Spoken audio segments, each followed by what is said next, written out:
Hi everyone, this is Afrocentric TV, channel 15.8. You're watching Conversations, and I'm your host, Nia Amuzie. So today I'm with an amazing young girl, Selina Sengando. She is the founder of a nonprofit called the Working Women Foundation. Selina is so amazing. She has a huge heart to change the world, to change the continent. And today we're going to talk all about, her plans, her work, what it means to be a woman in Africa, and also about empowering so many women. So Selina, hi. Hi. Thanks for joining us. Thank you for having me. Thank you, Afrocentric TV, for inviting me. I'm happy to be here. We're so happy to have you. So for our viewers, tell us a little bit about yourself. Well, my name is Selina Sengendo. I am 24 years old. Wow. Yes, I was born in Houston, but my family's from Uganda and partially Rwanda. Oh, wow. Yes, I have a degree in healthcare administration. And now I work at Texas Health Human Services doing government work. But my passion is the Working Women Foundation. So yes, and so more about the organization. We are currently in Uganda. Well, we started off in Uganda. Okay. And basically what we do is we help women who are in low situations like prostitution or who are in domestic violent relationships and, who have to depend on their husbands for money and things. And so we help them become more independent so they can gain their own money and, be financially free. That way they don't have to stay stuck in those bad situations and things like that. So, yeah, we started this year. Well, we officially started last December of 2018 when I went over there. Okay. And we finally got to, do a little bit more. But while we were there, we also picked up paying their children's school fees. Oh, okay. And so now we do scholarships and we have a lot more projects growing on from that. So I'm excited. That sounds so exciting. So how did a young woman, 24, who studied healthcare administration, transition from that into the Working Women Foundation? What was your inspiration? What motivated you to do this? Really, God. Really, it was God. The kind of person I am, as a young American, most of us are like, hustle, make your money, be, successful in that way. And so I wasn't worried about nonprofit organization, anything. Everything I had to do had to make profit. I had to be making money. And so secure your bag. It was literally secure my bag. And so it was literally only God who told me, Selina, you need to go do this thing. You're not going to be making money from it, but it's going to be changing the world. So basically what happened was, I visited Uganda and I saw how it was. And, the little kids begging you for money and, just seeing just a bunch of things that you don't want to see. It's different when you see it in real life versus on TV. Or you hearsay, what exactly. You hear people say. Yeah, so when I was there, I just said I have to do something about it. And so when I came back here, I decided to come up with the Working Women Foundation. And basically, it all stems from it's about women, but it's really, it started off with their children because I saw the little children, they're so innocent, they don't, they haven't done anything in life to have to deal with the things they deal with. Okay. And so I kind of evaluated and saw that if their mothers are working and are doing better, then they can pay for them. They can afford for them to go to school. They can afford for them to go to the doctor and to do the things that normal kids should be able to do. That's amazing. Yes, and and a lot of them have fathers, but their dads either run away because they don't want to take care of them anymore, or they abuse it by drinking, or they just don't want to pay for the things that they have to pay for. Wow. And so normally, I'm sorry to say it, guys, but women handle business. Women handle business a lot more than men do sometimes. So that's why I'm sticking to women. Well, that's so good. So why not men? I know you said that's why you're sticking to women, right? Because they handle business. But what again about men made you focus on women? What else? The fact that in Africa, well, I don't want to speak on the whole continent, but from what I can see, men have a lot more opportunity. Okay. And not only in Africa, but here. Right now, there's a statistic going around that I think black women make what is it, 60 cents compared to a full dollar women in Africa? Here in America. Wow. I just saw this. I mean, but I got it on Instagram, so I don't know how accurate it is. Or real data. Yeah, but back home, I can see that a lot more men are working. You know, you go somewhere and men are making more of the dollar, and the woman's at home taking care of the family and things. But that dollar that the man is making is still not doing anything because the children are still on the streets begging for money, which should not be it. So I want to give women more opportunity, and if I can give men more opportunity too, then I definitely will. Yeah. But I do think that there's a need. Yeah, there's an unequal balance there, and women have to get more, you know? Absolutely. So tell us about the impact you've had and some of the results you've had from just working with women and training them and coaching them and helping them transition into what they are to becoming employed. Okay, well, I'll tell you about one lady. Her name is Rebecca. And Rebecca Rebecca started off, she had a boyfriend, you know, typical love story. She meets a guy, he woos her, he got her pregnant, and then he left her. Oh my God. Yeah, she doesn't have, I don't know where her family is, but she wasn't with her family. This is in Uganda, yes ma'am. And so he left her and she was left out on the street. You know, she had her baby on the street or you know, somewhere in the slums and things, so it just wasn't a safe situation.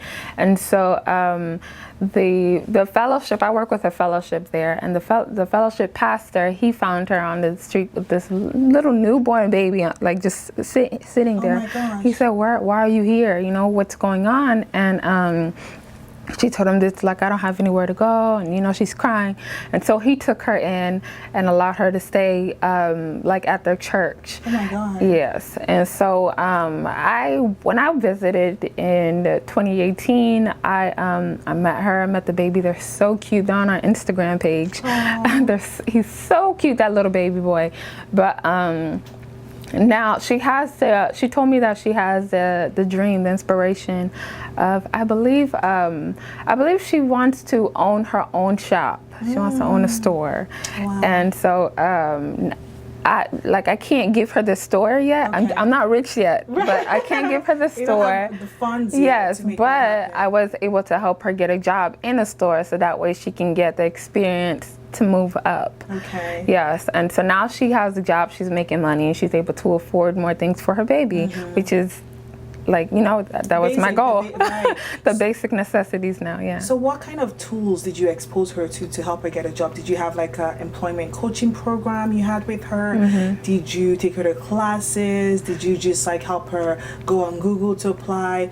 What process did you follow? So I have a connection. I have a group over there. They help people find jobs. Okay. And so I was able to link her with them and then give her, you know, a little bit of training, teach her some things. This is what you should, this is what you should not do, and you know, just teach her customer service and things. And now she has the job, and also teach her how to interview. So a lot of people don't know how to interview, so I was able to do that, and she got the job, and so she's happy now. It's not something that she wants to do for like a long time. Yes, but for now, this is going to be good for her. Okay. All right. So, do you always work with that agency? Is that an agency you always work with and connect people to or utilize their tools?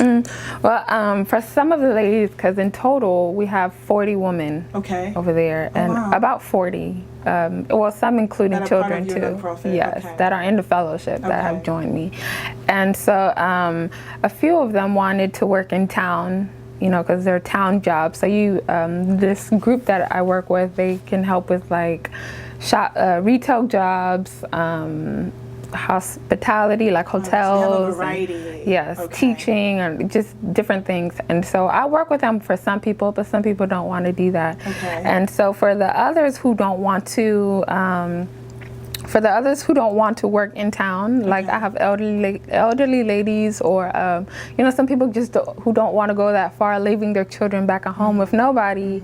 I am starting a pig farm. Oh, wow. Yes, and so the pig farm, I didn't know this, but pigs are very profitable. They make money. There are people that have become millionaires off of pigs. Pig farms, like them? USD millionaires. Not, are you serious? Yes. So how does it work? Like, what do? They see, I don't have a lot of pigs in the farm and feed them and sell the pigs. Yes, basically. Really? Basically, yeah. And it's a lot of work. It's kind of nasty. It's a lot of work. You're dealing with pigs and yeah. But they're very profitable. And so what we're doing now, we're going to start the pig farm either next month, September or October. Wow. And we've finally just got some land. And so what we're going to do is the ladies who don't want to work in town will work there because it's close to home. Okay. And, they'll start off slowly, just a few pigs, and start to get bigger and get bigger and get bigger.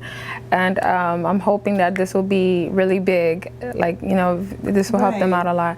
And so with that, I've decided that, because, they still have children back at home. And so I decided that if any of the other ladies does not want to work on the pig farm, that they can start a daycare. Oh. And so that way the children can stay with that, I guess the daycare mother. I don't know.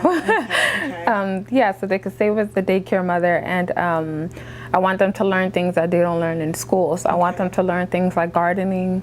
Wow. And if they start a garden, then they can start to sell their fruits and vegetables and therefore make more income and learn something new, because that's something good for little kids to learn. That is something good. Yeah. You got plans. I do. They're excited. Thank you. I can imagine finding a land in Uganda, starting a pig farm, training people to work there. What kind of jobs are available for these mothers in the pig farm? What kind of responsibility do they have there?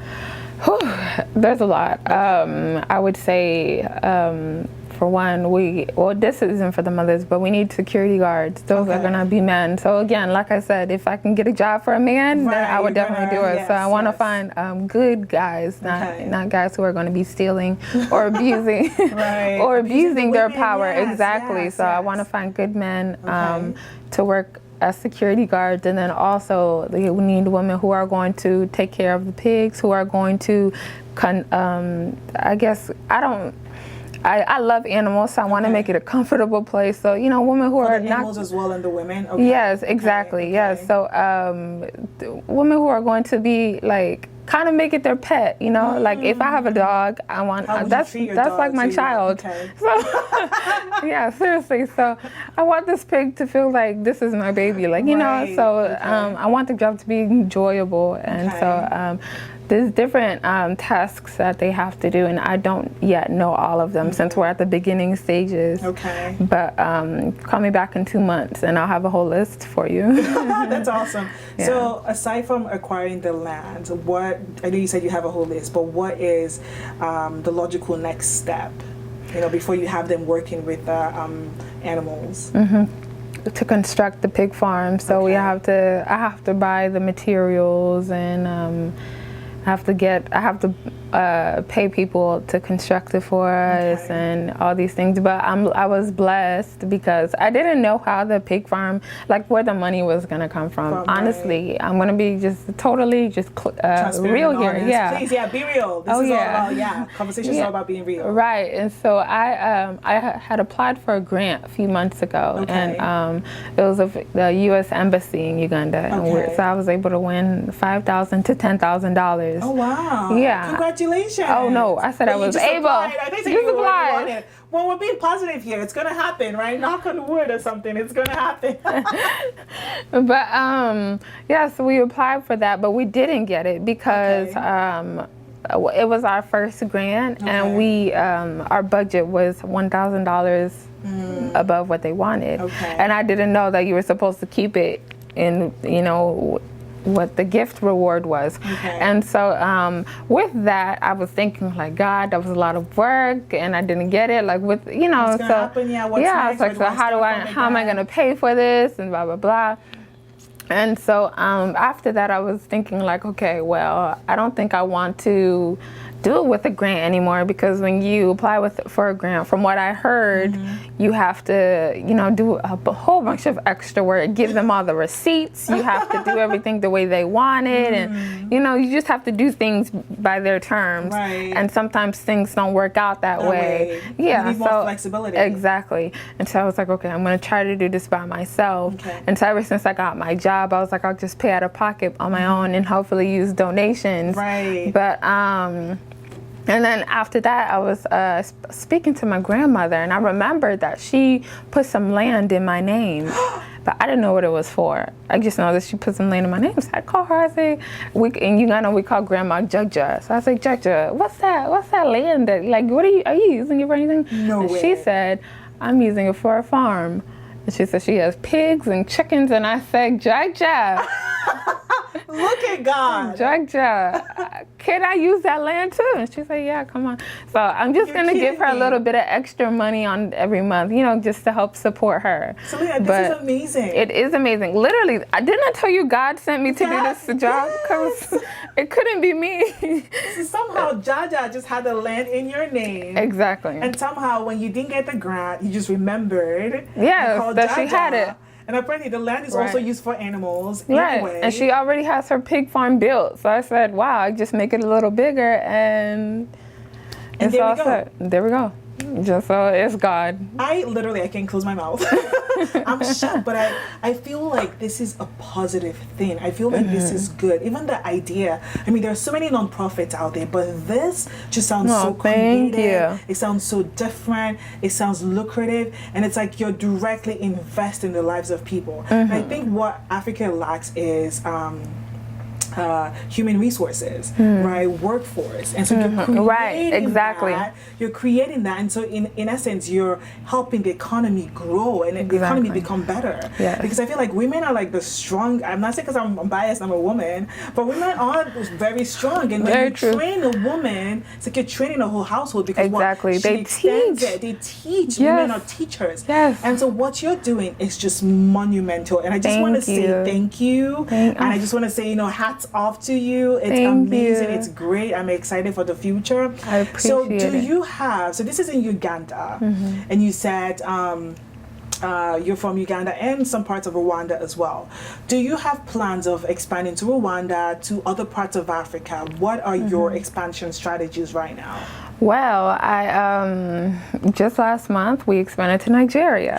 Congratulations! Thank you. This is celebrate. Let's go for happy hour afterwards. I don't even drink. And I'm suggesting happy hour. Okay, so you just expanded to Nigeria. Yes, we just expanded to Nigeria. We met up with a group. I believe they're called Young Adolescents and Women Organization, something like that. I have their Facebook. But they're a great group over there, and we don't have any exact plans on what we're going to do yet, but we will be collaborating and figuring out what women in Nigeria need, because it's not always the same. It's not the same. It's always different. Exactly. So we plan on figuring out what they need and trying to put something over there, because I don't just want it in Uganda. That'd be like selfish of me, Right. Yeah, we don't want this great plan all to yourself in Uganda. Well, thank you. Yeah, that's really good. Yeah, and then hopefully if I can go to Rwanda or Kenya or anywhere else, you would do that. Yeah, because I do feel like this is totally like not out of topic, but different route. I do feel like other countries are coming in. They're bettering our countries, like China. Thank you. So much about thank you for creating the highways and the tollways that you're creating, but you're abusing us, and eventually, they're going to want to take power, and so God forbid, it comes to that. It's exactly like a second level colonialism. Exactly. So you took the words right out of my mouth, and so. Yeah, that's why I'm like, we have to do something now. So for people who really want to start a nonprofit, right, hear it everywhere. I want to effect change. I want to change the world. I want to do this. What advice would you give them? Like, how should they start? What process did you follow that helped you, especially in Africa, right? Because I feel like if you start a nonprofit here in America, you want to help Africa, you also have to register there, right? You also have to get the paperwork. So what were the challenges you experienced? And from there, what kind of advice could you give someone who has that heart to start something back home? Well, if you're not back home, if you're here or in the UK or wherever Right. you may be, it's definitely important to have people you trust over there. Okay. My guy, his name is Joshua, the vice Hi, president. Joshua. Yeah, Josh, he's great. I actually met him at a nail shop, Wow. and I didn't know him. I did not know him at all, but something in me told me, like, actually it wasn't something in me, it was God who told me this, tell him about your organization. So I told him, and eventually he just became someone that I could send money to. Oh, wow. Yes, I've probably sent him more than like 1,000 by now. $1,000, and he's always used it towards what he's supposed to use it for. That's amazing. Right, and you don't find people You don't like find that often. You don't find that there are problems. especially not back home. We're sorry to say. Are we being Yeah. biased? But we're being honest. This is an experience that so many people Exactly, have. and people need the money back home. People And need so the when money. you send them money, not everybody, but when you send them money and you tell them, hey, can you give it to this person? A lot of times they want to use it for this because their children are hungry. Right. And it makes sense Right. that they want to feed their children, but at the end of the day, you could be robbing yourself out Right. of your nonprofit because you also want to be helping someone else. So I would say, number one thing, find people you can trust. Pray on it. Listen to what God tells you to do. Oh, Can you wow. really trust this person? Can you trust these people? Secondly, when it comes to paperwork, The work is a mess. It's crazy. the government can be a mess sometimes. So, unfortunately, you gotta have to have extra money because, Okay. if you give them a couple extra dollars, they tend to do the job. Okay. But sometimes they'll do it, just because that's their job and they're supposed to. But other times, they will postpone it for a couple months. Right. And, They this keep is something shifting you things need now. around. So if you give them, it doesn't have to be a lot, but an extra $25, and they'll get it done. They you get know? it done. So you touch on something that is so relevant, so important, and that is a lot of people in diaspora want to help back. They want to help. They want to give back, but there is the challenge of the channels that this funds go through, right? If I give it to this person, they could spend it. I mean, there's so many stories like that in Nigeria. It's just ridiculous. So how do we overcome this? I know you said someone in trouble. What other way? What if, my whole family is here, I was born here, but I know I'm of African descent, I have no connection. How do I find someone to trust? What other ways can I, give back?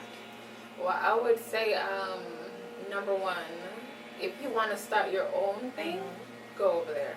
Find Okay, somebody you okay. can trust. I didn't know anyone over there, Okay. but I found somebody. Okay. Or if you are not rushing the process, if if starting your own organization can wait, then find another organization that you like. So if you live in Houston, you can come to join my organization. Okay. And then shameless plug. And then through my organization, you can make more connections. Right. Because I have people in Nigeria, in Uganda, and in other places that are doing things. So then that way, you can trust those people to help, create the message that you want to create or do the things that you want to do. Yeah, and let me also add to that. So there are so many organizations here in America and agencies or charters or chapters, that you can also connect to and touch base with, right? People who, like the Umuibo Unite group here, I know they help do a lot of things back home, so you can connect to them, and through that process, you can really give back, and that's amazing. So Selena, this has been so good, and thank you for joining us. Thank you for educating us on the process. Yes. What can we do to help your nonprofit? How can we? Do you guys have Instagram? Do you guys have a website? Yes, How we can do. we pour into this greatness that we can see for sure? I appreciate that. Thank you. Our website is theworkingwoman.org, but Okay. woman is singular. Okay, so just woman. Just one woman. And then our Instagram is The Working Woman Foundation. Okay. And we also have a Facebook, the same thing, The Working Woman Foundation. Okay. And so ways you can help, really right now what we need are, monetary help. Okay. So with the pig farm and things, but we're starting, I want to say this one last thing, we're starting this program where you can become a big brother or a big sister to That's a amazing. student. Okay. I said a student, a child, or to a lady, whoever, Okay. whatever you want. And what will happen is if you donate, let's say you donate $5 or whatever, you don't, we'll give you a person that is in Uganda right now. That's a part of the foundation. Okay. And they'll be sending you videos every now and then. Part of the process. I'm not telling them when to send videos. They'll send it when they want to, and you can just be Connected. yes, and conversing Like with a them. mentor to them. Exactly. Okay. And so it really is touching when you see a child who's actually in need coming to you and saying, "Oh, thank you for helping me with my school fees," and it's really touching. So yeah, we'll be doing the Big Brother Big Sister program. So if you donate, It could help. yeah, A lot. and it'll feel really good. So and I also want people to know that the money's going where it's Supposed to go to, yes. yes. I'm not using it for myself, and so yeah. This is amazing. Selena, thank you so much. Thank you for having Guys, me. thank you so much for watching the show. Thank you for being part of this experience. I hope that you've learned so much about what the Women Who Work in Foundation does, and a lot about, working in Uganda, a lot about women empowerment. Join us again next time as we talk more with so many amazing people doing great things. Thank you so much for watching. See you next time. Thank you. Bye.